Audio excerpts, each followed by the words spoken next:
Hello, good morning students. आज हम लोग करंट इलेक्ट्रिसिटी पार्ट 2B यानी लेक्चर 2B लॉन्च करने जा रहे हैं।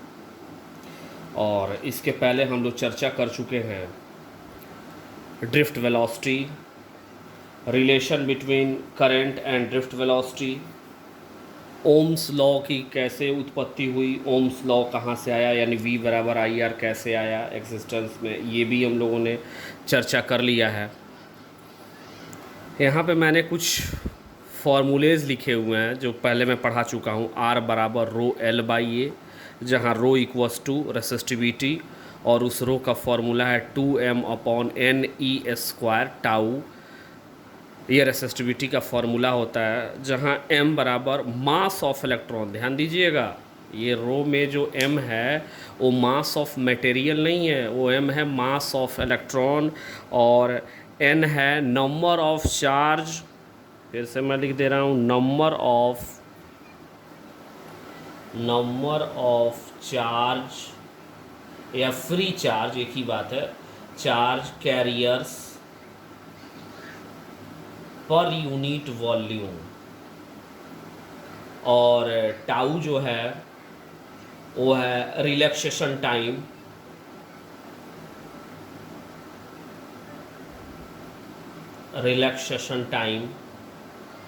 और ई जो है चार्ज ऑन इलेक्ट्रॉन। ये सब हम लोग पढ़ चुके हैं, चार्ज ऑन इलेक्ट्रॉन, ये सारी चीज़ें हम लोग पहले स्टडी कर चुके हैं। अब रेसिस्टिविटी से जो कुछ और क्वेश्चंस जो जेई मेन में या नीट में पूछे जा सकते हैं, वो कुछ क्वेश्चंस ऐसे हैं कि रेसिस्टिविटी आखिर डिपेंड किस पे करेगी, यानी रेसिस्टिविटी को डिपेंड किस पे करना चाहिए। तो आप देखिए, m क्या है, मैंने पहले बताया मास ऑफ इलेक्ट्रॉन, और E क्या है, चार्ज ऑन इलेक्ट्रॉन। ये तो भाई नहीं बदल सकता है, मास ऑफ इलेक्ट्रॉन तो 9.1 इंटू 10⁻31 kg होगी, this is the constant value. अच्छा, ई क्या है, चार्ज ऑन इलेक्ट्रॉन, यानी 1.6 इंटू 10⁻19 कूलम, ये भी एक कांस्टेंट वैल्यू है, नहीं बदलेगी। यानी ये क्या है, n, और ये क्या है, टाउ। यानी रेसिस्टिविटी n क्या बदल सकता है, हाँ भाई, n हर मटेरियल के लिए अलग अलग होगा, क्योंकि n को हम लोग क्या कहते हैं, number of free charge carriers पर यूनिट वॉल्यूम। ये अलग अलग मटेरियल के लिए अलग अलग हो जाएगा। और टाइम क्या होता है, रिलैक्सेशन टाइम, यानी ये भी अलग अलग मटेरियल के लिए अलग अलग होगा। तो हमारा नेक्स्ट पॉइंट है, रेसिस्टिविटी डिपेंड ऑन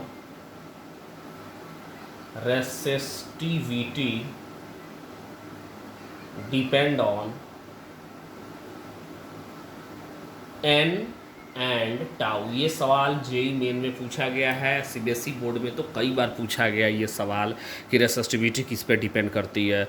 बहुत आसान फार्मूला है जो आपको याद होना चाहिए। अब यूनिट ऑफ रेसिस्टेंस थोड़ा सा हम लोग देख लें, तो रेसिस्टेंस का यूनिट क्या हो जाएगा भाई, आपका ओम ही होता है unit of resistance. Unit of resistance बराबर क्या होता है, ओम, ये तो आपको पता है। और इसको और कैसे लिख सकते हैं भाई, चूँकि ओम्स लॉ से क्या होता है, ओम्स लॉ से होता है आर बराबर वी बाई आई। वी का क्या होता है, वोल्ट पर एम्पियर, यानी रेसिस्टेंस का एक और हो जाएगा वोल्ट पर एम्पियर। नेक्स्ट और क्या हो सकता है, अब है रेसिस्टिविटी। यूनिट ऑफ रेसिस्टिविटी कैसे निकालेंगे, ये सब याद होने चाहिए, पूछा जाता है। यूनिट ऑफ रेसिस्टिविटी, तो रेसिस्टिविटी का यूनिट कैसे हो जाएगा, ये रो बराबर हो सकता है R A upon L. R का कितना हो जाएगा, ओम, एरिया का कितना होगा, मीटर स्क्वायर, अपॉन एल का कितना होगा, मीटर। तो रेसिस्टिविटी की जो यूनिट होगी वो हो गई आपकी ओम मीटर। इतना चीज़ अगर क्लियर है तो आपको कोई दिक्कत नहीं है। फिर हम लोग आगे थोड़ा कैमरा के सामने कर ले पूरा चीज़। तो ये चीज़ आपका क्लियर हो गया, unit of resistivity, unit of resistance and so on. अब एक चीज़ आता है कंडक्टेंस। तो कंडक्टेंस का मतलब क्या होता है,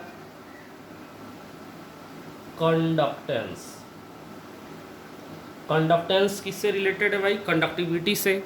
यानी जितना कम रेसिस्टेंस उतना ज़्यादा कंडक्टेंस, यानी किसी भी मटेरियल में जितना कम रेसिस्टेंस हो उसका कंडक्टिविटी उतना ज़्यादा और कंडक्टेंस उतना ज़्यादा होगा।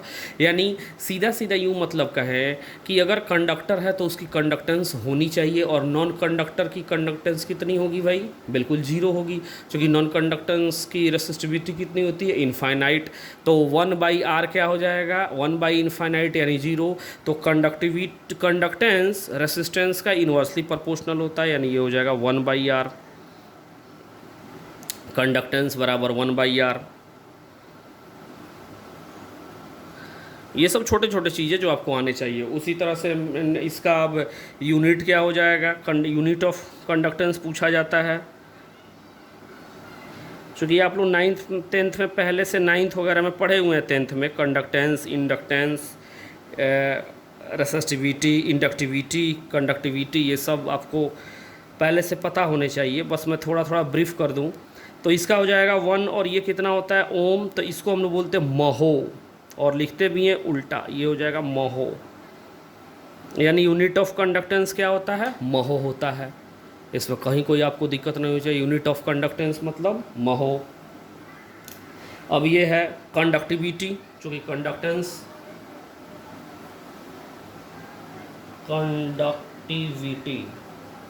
कंडक्टिविटी क्या होता है? रेसिस्टिविटी के इन्वर्सली प्रोपोर्शनल होता है, यानी 1/रेसिस्टिविटी।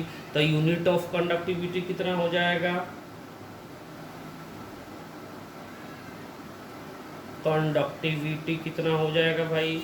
ये हो जाएगा महो, चूँकि 1, और इसका कितना होता है भाई? ओम मीटर। तो ये कितना हो जाएगा? ये हो जाएगा आर अगर यहाँ लिखे तो आर रो बराबर क्या हो जाएगा? ओम मीटर।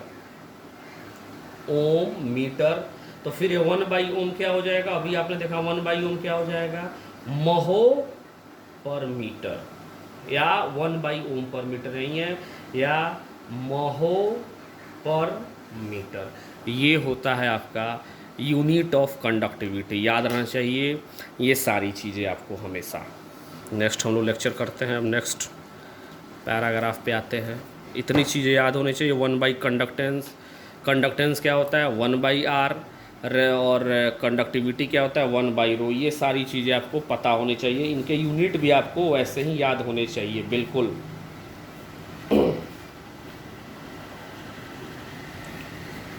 अब और चीज़ें आती हैं, जैसे एक क्वेश्चन मैं करवा रहा हूँ अभी तुरंत आपको। ये बहुत ही इम्पोर्टेंट क्वेश्चन है, काफ़ी इम्पोर्टेंट क्वेश्चन है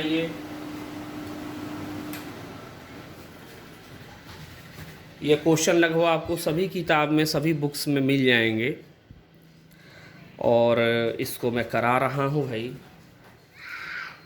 लिखिए क्वेश्चन, फाइंड, ये लगभग सभी मटेरियल्स में मिल जाएंगे आपको। फाइंड वैल्यू ऑफ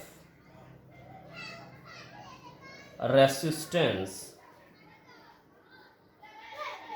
इस क्वेश्चंस के थ्रू मैं एक बहुत अच्छा कॉन्सेप्ट भी आपको बता दूंगा। Find value of resistance in the given figure.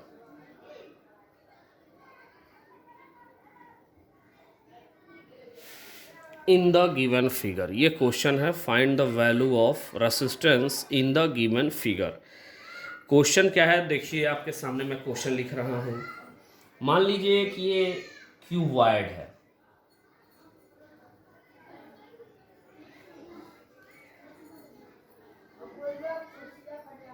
Cuboid है ये, इसकी सबकी अलग अलग डायमेंशन, क्यूबॉइड है तो अलग अलग डायमेंशन होंगी। मान लिया ये लेंथ अलग है, ये लेंथ, ये सब लेंथ्स अलग अलग हैं। इसका मैं नामकरण भी कर दे रहा हूँ, A, B, C, D, E, F, G और H, ये इतने हैं। इसकी लंबाई मैंने मान लिया कि ये जो लेंथ दिया गया, ये लेंथ यहाँ से, हाँ ये लेंथ A यूनिट है, पूरी लेंथ ये यूनिट है, इस लेंथ को मैंने मान लिया this is called B unit, B length, और ये यूनिट मैंने मान लिया सी यूनिट मैंने मान लिया। अलग अलग सबकी यूनिट लेंथ है। अब मैं क्या कर रहा हूं कि मैंने करंट इधर से पास किया, तो ये सरफेस कौन सा है, बी सी डी ए, यानी current is passing through, current is passing through, current is passing through BCAD, BCAD। यदि करंट इधर से पास होगा तो भाई करंट इधर कहाँ से निकलेगा, फिर इधर से निकलेगा, सीधे यहाँ से निकलेगा, HGFE से करंट निकलेगा। तो कह रहा है वैल्यू ऑफ करंट, तो आपको पता है R की वैल्यू कितनी होती है, रो L बाई ए। अब यहीं पे हमें ध्यान देना है, रो L बाई ए। अब रो क्या है, रेसिस्टिविटी, रेसिस्टिविटी है रो। लेकिन L क्या है बाबू, L है लेंथ ऑफ कंडक्टर। ध्यान दीजिएगा, L है length of conductor along the direction of flow of current, along the direction of flow of current। ये L है, यानी करंट कैसे जा रहा है, यहाँ से जा रहा है, फिर यहाँ जा रहा है, फिर ऐसे जा रहा है। यानी करंट जो है, ध्यान से देखिएगा, इसमें करंट कंडक्टर के किस लेंथ को पार कर रहा है, करंट कंडक्टर के किस लेंथ को पार कर रहा है, तो इस सरफेस से जा रहा है और इस सरफेस से निकल रहा है। तो कितना लेंथ ट्रेवल किया, A, यानी L की जो वैल्यू हो जाएगी कितनी हो जाएगी, दिस इज कॉल्ड A। रो तो रेसिस्टिविटी होती है भाई, वो तो मटेरियल के लिए, किसी भी एक मटेरियल के लिए कांस्टेंट होगी, वो तो बदलेगी नहीं। उसमें L मैंने बता दिया, L याद रहना चाहिए, length of conductor along the direction of flow of current. और A क्या है, ये भी देख लीजिए, area of cross section, area of cross section to direction of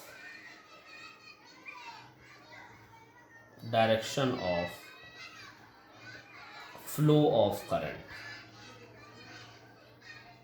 ये होगी एरिया, एरिया यही होगी कि जिधर से करंट फ्लो कर रहा है, करंट जैसे मान लीजिए इधर फ्लो कर रहा है, तो इसके जो परपेंडिकुलर्स एरिया है, तो परपेंडिकुलर एरिया क्या होगा भाई, आप खुद देखिए, अगर ये इसकी लेंथ हो गई तो एरिया परपेंडिकुलर तो यही हुआ, परपेंडिकुलर एरिया। तो इसके लिए परपेंडिकुलर एरिया क्या हो जाएगा, आप खुद ध्यान से देखिए क्या हो जाएगा इस करंट के, अरे यहीं तो एरिया होगी भाई, this is the area, B into C. नहीं समझ में, अरे ये जो एरिया है इसके क्या जा रहा है, परपेंडिकुलर करंट जा रहा है, तो एरिया क्या हो जाएगा, ये पार्ट बी, जैसे ये पार्ट क्या हो गया, ये B into C, length into width, B into C, ये पूरे एरिया के परपेंडिकुलर ये करंट जा रहा है। तो रेसिस्टेंस की वैल्यू कितनी हो जाएगी, rho into A B into C, ये R1 हमने मान लिया। यानी अब करंट मान लीजिए ऐसे जाने लगे और करंट ऐसे निकलने लगे, तो क्या होगा, इसी फिगर को आप लोग अलग से ड्रॉ कीजिएगा। तो इसमें आप लेंथ क्या ले लेंगे, लेंथ ये हो जाएगा C, तो R2 की जो वैल्यू होगी वो बहुत आसान है, रो इंटू सी, और ये हो जाएगा आपका A इंटू बी। उसी तरह से अब कैसे फ्लो किया जा सकता है भाई, ऐसे, मतलब इस पोर्शन, इस BHEA से और CDFG से करंट ऐसे जाए, तो R3 बराबर कितना हो जाएगा, रो इंटू बी ए इंटू सी। ये करंट रेसिस्टेंस की वैल्यू होगी जो अलग अलग होगी। अब सवाल, ये लगभग सवाल सभी जगह देता है, लगभग हर किताब में सभी मटेरियल्स में ये सवाल मिल जाते हैं, कोई बहुत बड़ी सवाल नहीं है, लेकिन हमको याद रखना ये चीज़ जो मैंने यहाँ बताया, L बराबर length of conductor along the direction of flow of current, area बराबर होता है area of cross section to direction of flow of, area of cross section to direction to perpendicular direction. देखिए एक चीज़ यहाँ मिस कर रहे हैं, टू परपेंडिकुलर डायरेक्शन, लिखने में यहाँ छूट गया है, sorry for that. Area of cross section to perpendicular direction of flow of current, ये चीज़ मैं यहाँ मेंशन कर दे रहा हूँ, जब आप वीडियो देखेंगे तो आपको पहले ही दिख जाएगा वो।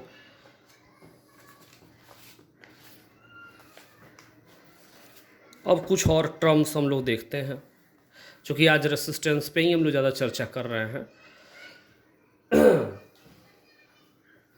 अब है रेसिस्टेंस।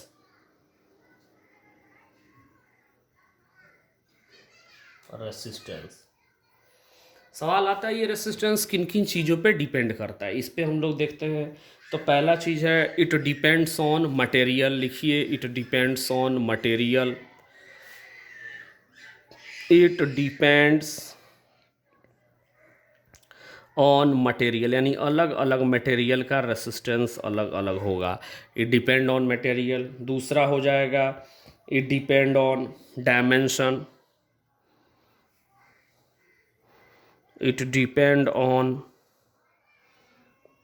डायमेंशन। तीसरा हो जाएगा इट डिपेंड ऑन टेम्परेचर, ये सब याद होने चाहिए, ये सब पूछा जाता है, इट डिपेंड ऑन टेम्परेचर। कैसे डिपेंड करेगा टेम्परेचर पे, ये अलग से एक पूरा लेक्चर ही है। It depend on direction of flow of current,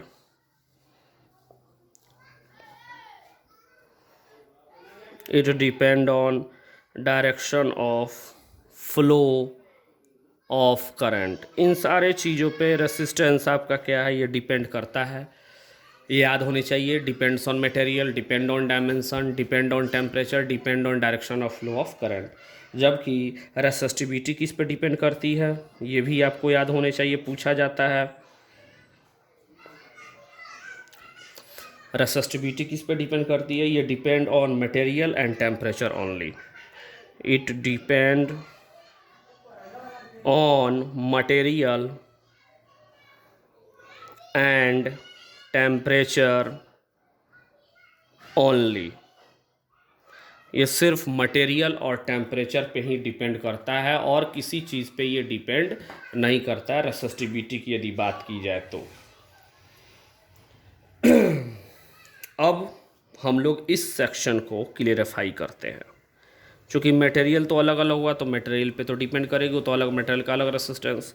dimension लंबाई, उसकी लेंथ विड्थ एंड ब्रेथ इस पे, और depend on direction of flow of current, जो मैंने अभी आपको पिछले ये एग्जांपल यानी पिछले न्यूमेरिकल में मैंने दिखा दिया कि कैसे कैसे डायरेक्शन में करंट की डायरेक्शन को बदल रहा था तो रेसिस्टेंस भी बदल रहा था। अब हम लोग थोड़ा सा देखते हैं, रेसिस्टेंस डिपेंड्स ऑन टेम्परेचर, इसको एलाबोरेट करते हैं। Resistance depends on temperature, depends on temperature, resistance depends on temperature. आपको पता है कि मैंने पहले ओम्स लॉ आपको करा दिया था इधर, लेकिन ओम्स लॉ को मैं फिर से एक बार अलग से क्लियरिफाई करूंगा। उस ओम्स लॉ का जो V बराबर आई आर था, उस R के बारे में मैं अभी आपसे डिस्कस कर रहा हूं कि R के साथ क्या क्या हो सकता है। सो घबराइएगा बिल्कुल मत कि सर ओम्स लॉ नहीं पढ़ा रहे हैं, ओम्स लॉ को मैं अलग से क्लियर करूंगा। अभी मैं उस जो ड्राइव किया था V बराबर आई आर कैसे कैसे आया था, जैसे R बराबर 2m/n² टाउ ए आया था, उसमें उससे रिलेटेड जो V बराबर आई आर है वो अलग से ओम्स लॉ करके एक अलग लेक्चर बनेगा। फिलहाल अभी उस ओम्स लॉ का जो V बराबर आई आर है, उस R का मैं यहाँ पे क्लियरिफाई कर रहा हूँ कि R किन किन चीज़ों पे डिपेंड करता है। पहले R के बारे में हम लोग पूरा जान लें, और उसमें अभी मैं आपको क्लियर करने जा रहा हूँ रेसिस्टेंस डिपेंड्स ऑन टेम्परेचर। ध्यान दीजिएगा थोड़ा सा इसको, चूँकि मैंने बहुत पहले जो पहला लेक्चर लिया था उसमें मैंने बताया था materials are categorized, materials are categorized in 3 way. पहला मैंने बताया था कंडक्टर बताया था, फिर मैंने बताया था आपको दूसरा इंसुलेटर या इसी को नॉन कंडक्टर, और तीसरा सेमी कंडक्टर।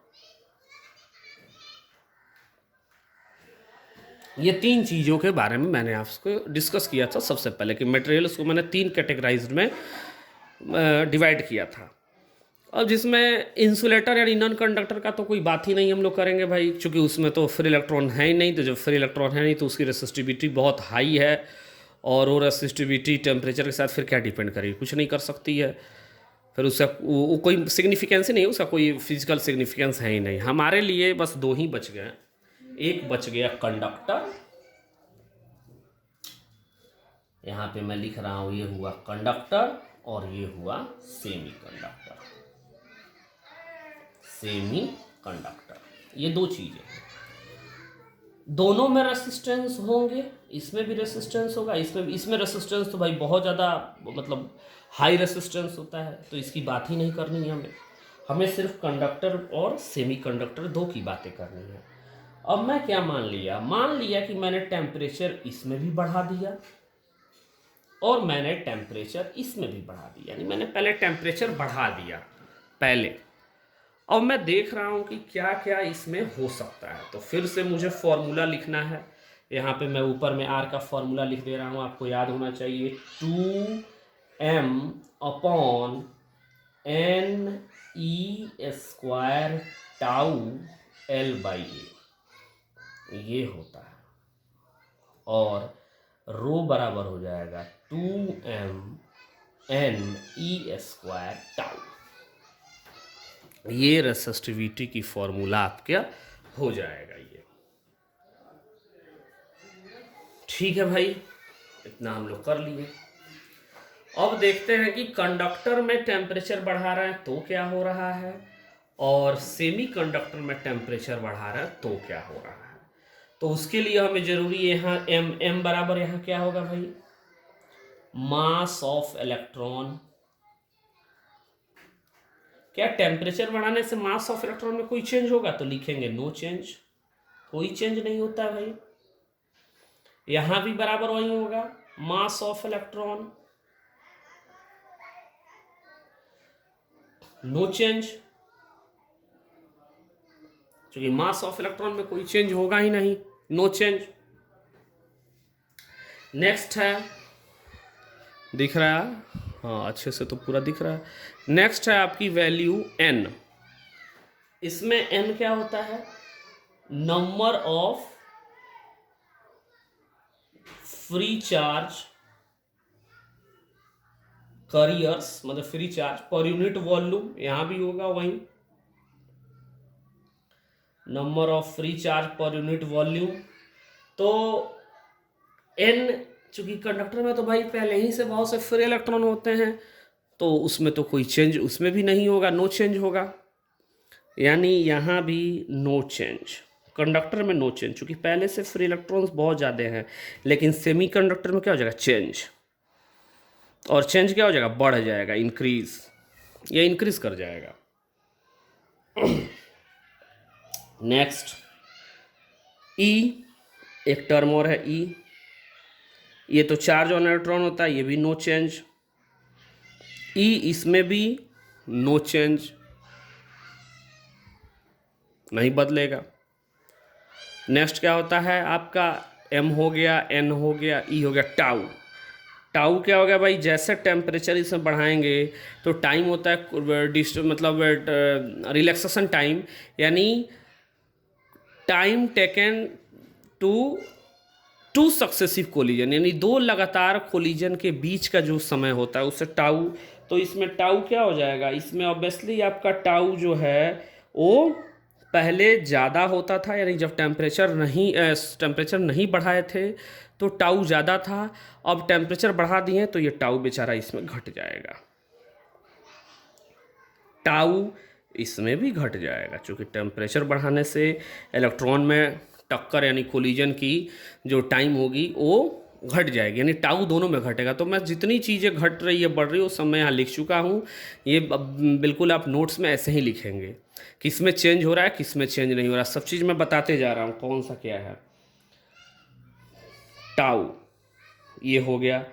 अब खुद से सोचिए, अगर मैं इस फॉर्मूले को यहाँ लिख रहा हूँ, बोर्ड दिख रहा है, हाँ कैमरे में दिख रहा है, 2m n² टाउ, और उसी फॉर्मूले को मैं यहाँ लिख रहा हूँ 2m n² टाउ, दोनों में लिख रहा हूँ सेम चीज़। अब खुद से सोचिए, यहाँ पे n घट ही रहा है, n पे तो कोई चेंज नहीं हो रहा है,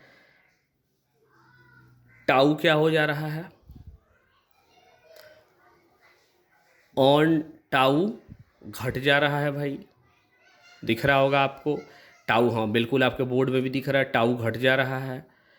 तो ये जब डिक्रीज होगा तो रेसिस्टिविटी क्या हो जाएगी, रेसिस्टिविटी इंक्रीज कर जाएगी।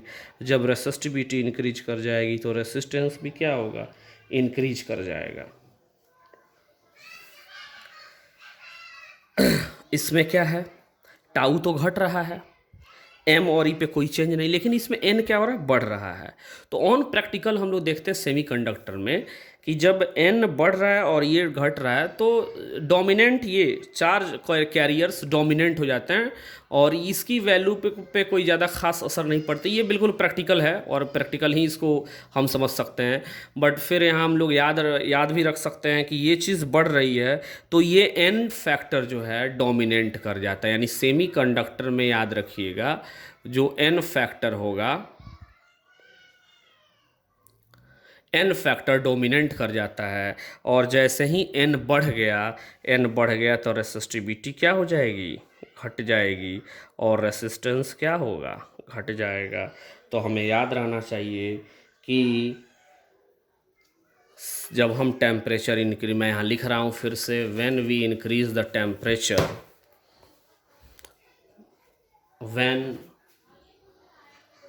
when we increase the temperature, resistance increases, resistivity increases in conductor,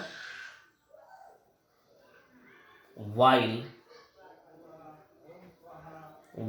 increasing temperature, resistance decreases, resistivity decreases in semi conductor. ये चीज़ याद होनी चाहिए, क्यों, क्योंकि सेमी कंडक्टर में फ्री इलेक्ट्रॉन्स डोमिनेंट कर जाता है, फ्री इलेक्ट्रॉन्स की संख्या बढ़ जाती है और वो डोमिनेंट कर जाता है टाउ पे, जिससे आपका ये रेसिस्टिविटी घट जाती है, रेसिस्टेंस भी घट जाता है। ये चीज़ हम लोगों ने देख लिया है। अब इसको हम लोग प्रूफ भी कर रहे हैं। प्रूफ कैसे करते हैं, तो मान लेते हैं प्रूफ में कैसे होगा,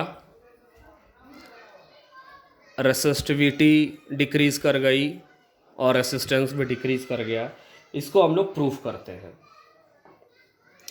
तो मान लिया, लिखिए, let us resistance which will change, मान लिया मैं लिख रहा हूं, let resistance which will change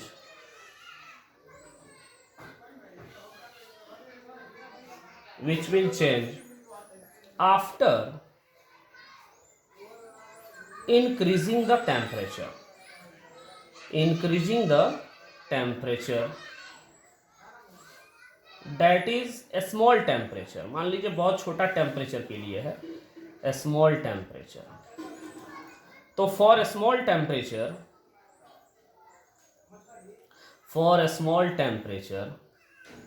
change in resistance change in resistance is D R. ये आपके बोर्ड पे आ रहा है पूरा चीज़, हाँ बिल्कुल सही आ रहा है, बिल्कुल कोई दिक्कत ना, डी आर। अब यहाँ पे मैं लिख रहा हूँ मैथमेटिकल इसका डी आर, जैसे अभी पढ़ाएगा फॉर कंडक्टर प्रूफ कर रहा हूँ, सेमी कंडक्टर के लिए हम लोग बाद में करेंगे। फॉर कंडक्टर, ध्यान से, फॉर कंडक्टर टेम्परेचर चेंज में अगर थोड़ा सा टेम्परेचर चेंज किया तो रेसिस्टेंस में भी कितना चेंज होगा, थोड़ा सा। तो जो डी आर प्रोपोर्शनल होगा वो आर नॉट होगा। आर नॉट क्या है, इनिशियल रेसिस्टेंस, इनिशियल रेसिस्टेंस।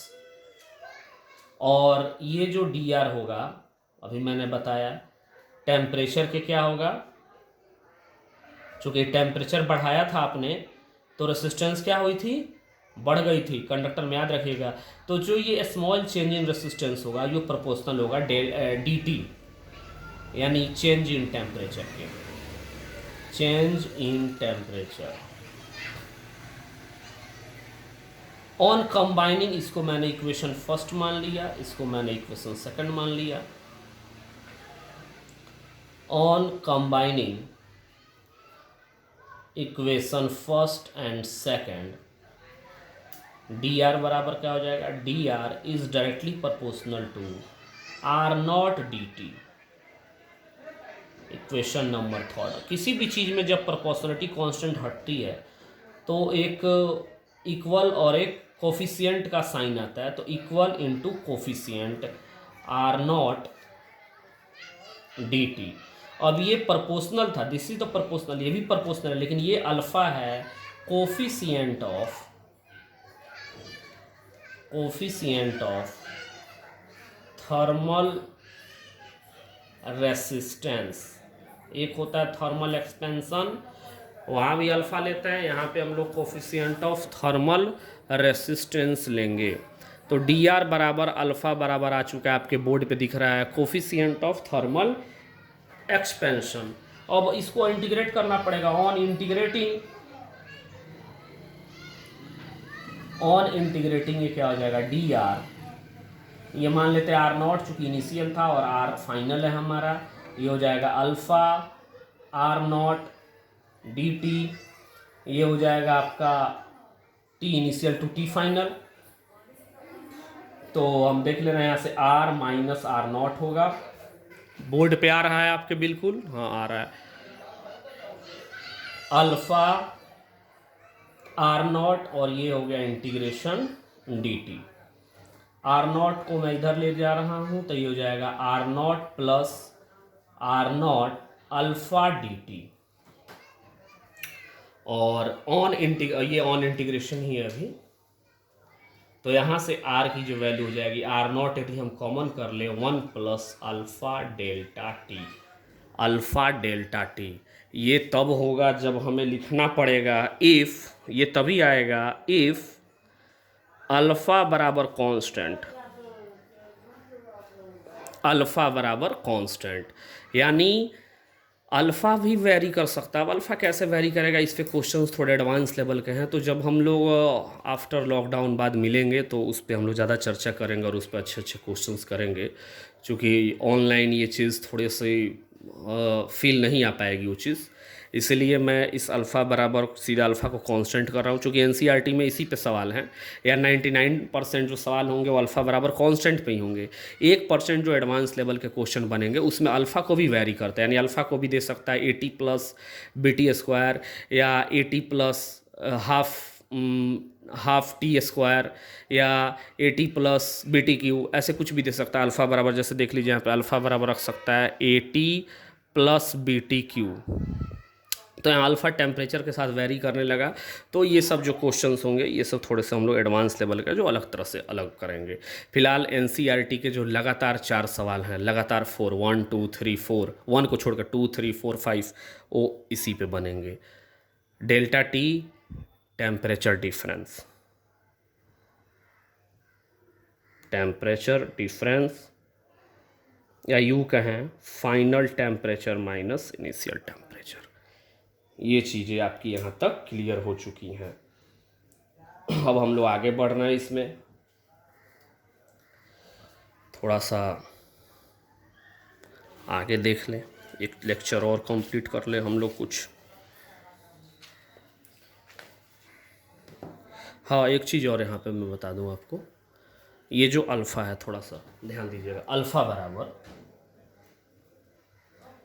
ये है कोफिशिएंट ऑफ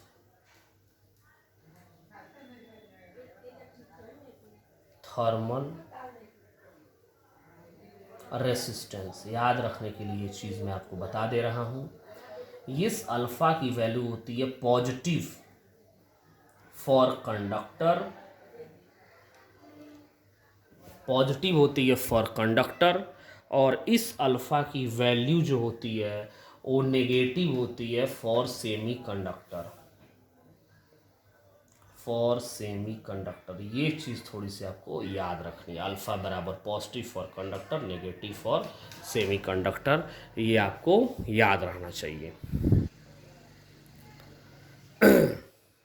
तो अगर रेसिस्टेंस लिखने आएगा for semi conductor,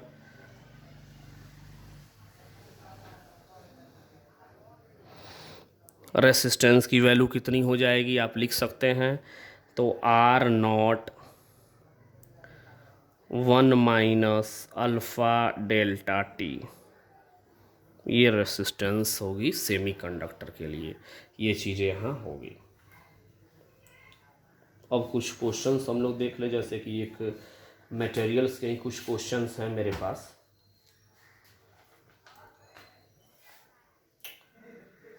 relation between current और हम लोगों ने ड्रिफ्ट वेलोसिटी पे क्वेश्चन नहीं किया है, तो उस पर एक इलस्ट्रेशन, दो इलस्ट्रेशन हम लोग हैं मेरे पास। एक अच्छी किताब है जिससे मैं क्वेश्चन आपको एक दो करवा दे रहा हूँ अभी आज।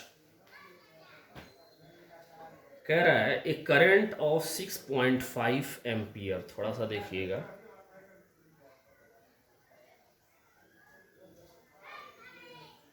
ए करंट ऑफ 6.4 एम्पियर इज, बहुत ही आसान सवाल है ये सब यार, कोई बड़ी चीज नहीं है। इज मेंटेन्ड, मेंटेन्ड MEINTAIN, छूट गया है TAIN, maintained in a conductor of cross section of cross section 10⁻⁴ metre square. ये चीज़ आपको दिख रहा होगा, 10⁻⁴ metre square. If number of density of free electrons दे रहा है, if number of density of free electrons is 8 into 10⁻28 metre cube. Calculate drift velocity, calculate drift velocity, direct फॉर्मूले पे है, आप लोग कर लेंगे। Drift velocity of free electrons, charge on electron आपको पता ही है, तो ये कोई बहुत बड़ी सवाल नहीं है, आप लोग कर सकते हैं। ये आप लोग के लिए होमवर्क है, आप लोग करके कमेंट बॉक्स में इसका आंसर डालिएगा। मैं इसके ऑप्शन दे दे रहा हूँ, ये चूँकि मैं सॉल्व नहीं कर रहा हूँ, इसका मैं ऑप्शन दे दे रहा हूँ। ड्रिफ्ट वेलोसिटी का ऑप्शन नंबर 1 है 5 इंटू 10⁻⁻² मीटर पर सेकेंड। बी ऑप्शन है 5 इंटू 10⁻⁻4 मीटर पर सेकेंड। आप लोग ऑप्शन में कमेंट बॉक्स में ऑप्शन डालेंगे। और 5 इंटू 10⁻⁻6 मीटर पर सेकेंड, और डी है 5 इंटू 10⁻⁻8 मीटर पर सेकेंड। ये आप लोग का आंसर क्वेश्चन है, इसे आप लोग सॉल्व करेंगे। ये है, ये बुक मैं यहाँ रख दे रहा हूँ। और फिर नेक्स्ट लेक्चर जो है, नेक्स्ट टॉपिक, एक टर्म आता है मोबिलिटी, उसको हम लोग अब ख़त्म कर ले, चूँकि वो ड्रिफ्ट वेलोसिटी और इलेक्ट्रिक फील्ड से रिलेटेड है, छोटा सा टॉपिक है, तो उसे आज ख़त्म करके फिर अगले टर्म पर हम लोग केवल ओम्स लॉ पे करेंगे, टोटली ओम्स लॉ। जैसे है इलेक्ट्रॉन जो है कंडक्टर के अंदर, सवाल मैं आपसे पूछता हूँ, जवाब भी आपको याद है, आनी चाहिए।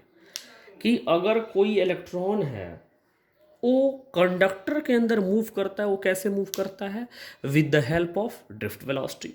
यानी इलेक्ट्रॉन जो चलता है कंडक्टर के अंदर वो ड्रिफ्ट वेलोसिटी के से चलता है। अब ड्रिफ्ट वेलोसिटी जो होती है वो हर एक मटेरियल यानी प्रत्येक मटेरियल के लिए अलग अलग होती है। जैसे मान लीजिए लोहा है, आयरन है, उसके लिए ड्रिफ्ट वेलोसिटी अलग होगी, कॉपर है अलग होगी, एल्युमिनियम है अलग होगी, सिल्वर है अलग होगी, सबके लिए ड्रिफ्ट वेलोसिटी अलग अलग होगी। यानी ड्रिफ्ट वेलोसिटी सबके लिए अलग अलग होगी ही। नेक्स्ट है कि अगर जो करंट है एग्जिस्ट कर रही है, तो आप बहुत से बुक में पढ़े होंगे कि करंट जो एग्जिस्ट कर रही है उस सर ड्रिफ्ट वेलोसिटी से एग्जिस्ट कर रही है। लेकिन इलेक्ट्रॉन के पास तो दो तरह की वेलोसिटी होती है, एक थर्मल वेलोसिटी और एक drift velocity. Thermal velocity due to room temperature या ड्यू टू टेम्परेचर, और ड्रिफ्ट वेलोसिटी जो होती है ऑन अप्लाइंग द बैटरी, यानी बैटरी अप्लाई करेंगे तो ड्रिफ्ट वेलोसिटी आएगी, और बैटरी अप्लाई नहीं करेंगे तो थर्मल वेलोसिटी आएगी, यानी जो कि रूम टेम्परेचर से होगी। तो थर्मल वेलोसिटी के चलते कोई करंट नहीं होती है, और ड्रिफ्ट वेलोसिटी के कारण ही करंट पैदा होता है। हमेशा याद रखिएगा, यदि किसी इलेक्ट्रिकल एप्लीकेंसेस में करंट है तो due to drift velocity of electron है। ये हमेशा आपके दिमाग में फिट होनी चाहिए चीज़। अब मान लेते हैं मैंने कई सारा मटेरियल लिया यूनिट लेंथ का। ये है material number 1,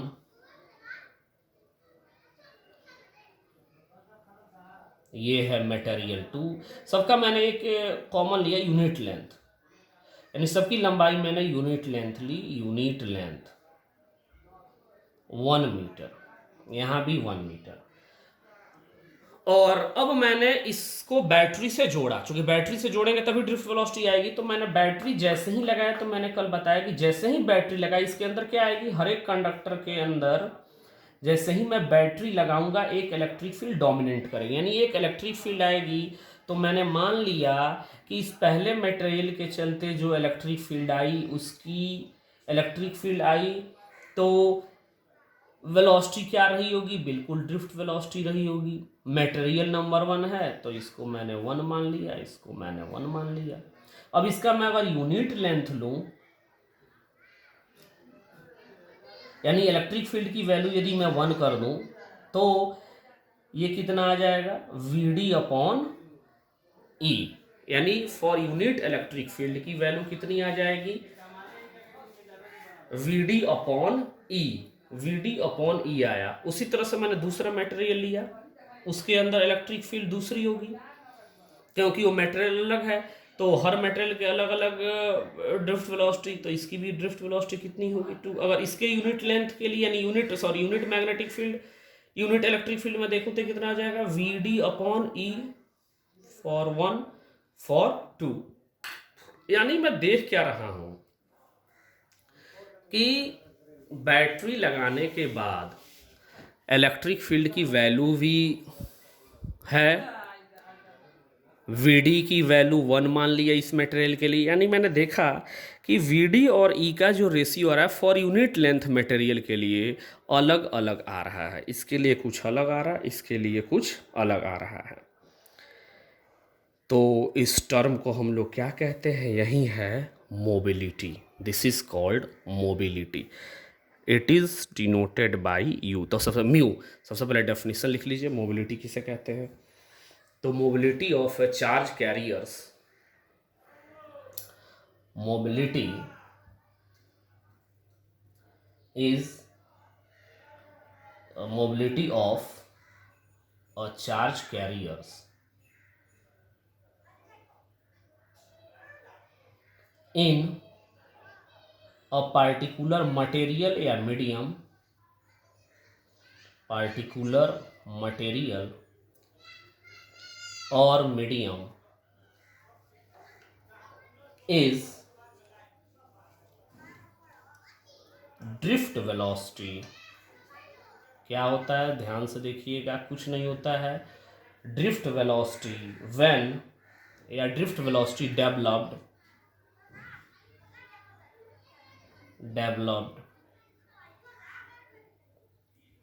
when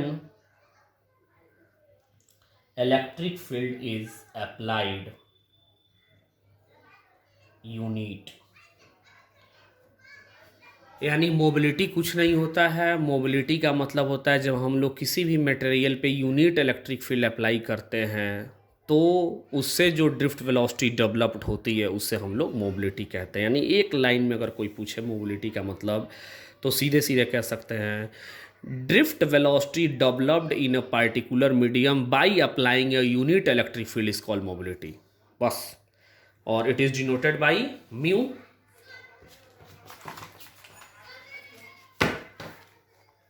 It is denoted by mu, denoted by mu। Mu बराबर हो जाएगा VD अपॉन E। VD का क्या होता है भाई, मीटर पर सेकेंड। इसका क्या होता है, वोल्ट पर मीटर। तो म्यू की यूनिट हो जाएगी मीटर स्क्वायर पर वोल्ट सेकेंड। या एक और चीज़ होता है म्यू बराबर VD अपॉन E। इसका क्या हो जाएगा भाई, मीटर पर सेकेंड। इसका क्या हो जाएगा, न्यूटन पर कूलम। तो म्यू की एक और यूनिट हो जाएगी metre coulomb per newton second. ये चीज़ें है। एक और चीज़ हो सकती है इसके लिए, VD की वैल्यू कितनी होती है, VD की वैल्यू होती है आपका VD की वैल्यू हो जाएगी, VD बराबर यहाँ मैं लिख दे रहा हूँ आपका QE टाउ अपॉन M।